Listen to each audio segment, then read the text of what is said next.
বলবো বলেন। আমার হচ্ছে সাব্বিরের ফেসবুকে পরিচয়। আমরা প্রথমে ফ্রেন্ডলি কথা বলতাম, এমনি কথা বলতে বলতে বেস্ট ফ্রেন্ডের একটা সম্পর্ক হলো আমাদের। বেস্ট ফ্রেন্ডের সম্পর্ক থেকে আমরা দুজনের রিলেশনশিপে গেছি। তো আমি হচ্ছে থাকতাম আমার নানির বাসায় নওগাঁতে। আমার আম্মু দেশের বাইরে থাকে, আব্বু ঢাকাতে থাকে, আমার সিংড়াতে কেউ থাকে না।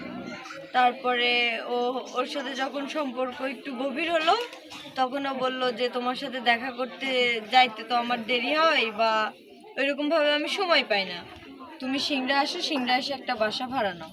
তখন আমি ওকে বললাম যে সিংড়া যাবো, বাসা ভাড়া নেবো, আমাকে তো ওইরকম করে বাসা ভাড়া দিবে না, হয় হাজব্যান্ড ওয়াইফ বলতে হবে, না হলে বিয়ে করতে হবে। তো বললাম যে না হলে আমরা দুজনে বিয়ে করে ওইরকম করে ভাড়া থাকি। তো বলল যে আচ্ছা আসো, আগে দেখিচ্ছি, মানে অনেক কিছু বলে আমাকে মানে রাজি করাইছে আসতে। পরে আসছি, আসার পরে বিয়ে শাদী না করে একটা রুম নিছে, ওখানে পরিচয় দিছে যে আমরা স্বামী স্ত্রী।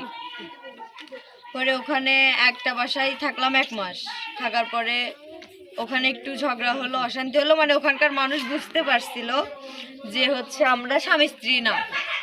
তো পরে ওখান থেকে তাড়াতাড়ি আমরা হচ্ছে যে চাঁদপুর আছে যেখানে কোচিং করায়, ওই জায়গাতে আমরা হচ্ছে আবার বাসা নিলাম।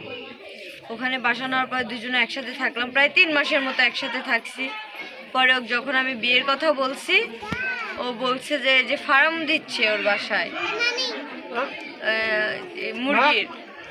তো এটার পরে ও আমাকে বিয়ে করবে।